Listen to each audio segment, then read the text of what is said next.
Hi YouTube.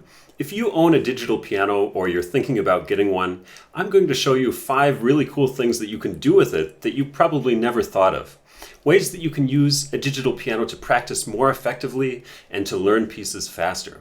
Some of these are really unusual, fun, and not very well known, so be sure to watch to the end. Hi, my name is Jason Paul Peterson, and I'm a professional concert pianist and the founder of PetersonPianoAcademy.com. You might think that concert pianists practice only on grand pianos, and while that might be true for some of us, I actually find that there are some pretty amazing benefits to digital pianos that can really make them fabulous for students, both for purposes of practicing as well as just having fun. So let's jump in and talk about some of the creative ways that you can use your digital piano.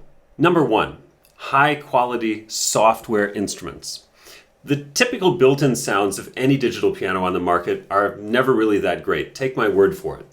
But did you know that you can connect your digital piano to a computer and play much more high-quality, high-resolution software instruments, like the fantastic Synthology Ivory American Steinway D piano or the Garriton Yamaha CFX Concert Grand? I love to practice on these pianos because they sound so much better than the built-in piano sounds, and I can even tweak the settings to make the pianos react like an instrument that I'm going to play on in the future. So for example, I had a concert once in Carnegie Hall in New York, and I was really struggling with the fact that the upper register of the Steinway Grand took a lot of strength to get a good sound out of it.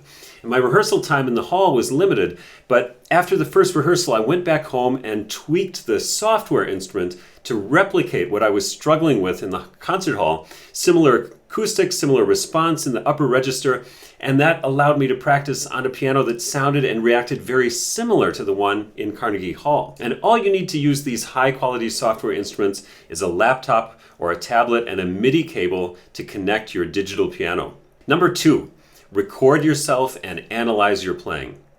Of course, any piano can be recorded, but if you record a digital piano via MIDI using software like Logic or Pro Tools or GarageBand, you can do all sorts of cool things to that recording afterwards. Not only can you speed up the recording or slow it down without changing the sound quality, but you can even alter the notes. Now for me, the great thing about recording with a digital piano and MIDI is that you can actually slow down the recording and see exactly where your playing might be lacking, where the hands might not be exactly together, or where certain notes are too loud or too soft.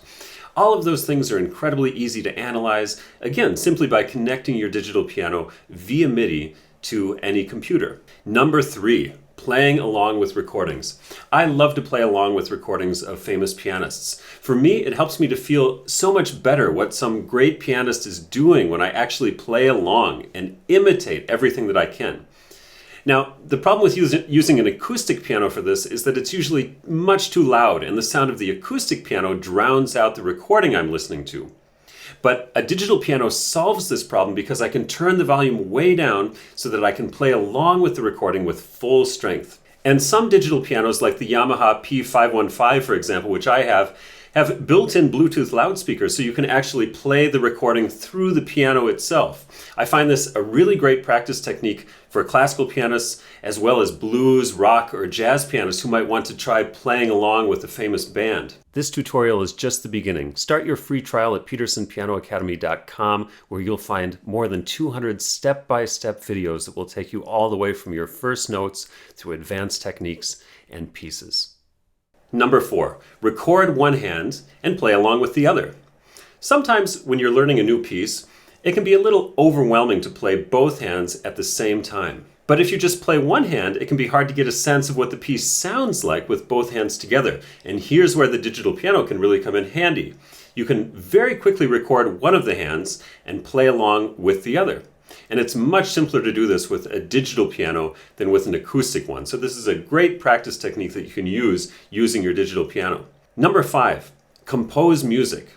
If you've ever wanted to write your own music, but you find the process of writing down the notes to be too time-consuming, a digital piano might be just the thing you need.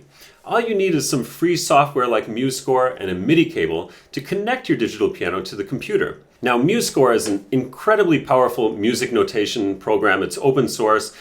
It's really powerful enough for just about anyone. And once you connect your digital piano to it, all you have to do is play a note or a chord on the piano and watch it appear in your notation software. You can even enter the notes in real time, and the rhythm will be notated for you as well. It takes a little practice to get used to this, but once you do, it can save you a ton of time and make composing music really easy. So even if digital pianos can't begin to match the sound and resonance of a decent acoustic piano, they still allow you to do some amazing things and practice in some really creative ways. Maybe you have some ideas too about creative ways to use your digital piano. If so, please let us know in the comments. Don't forget to like and subscribe, and see you again soon.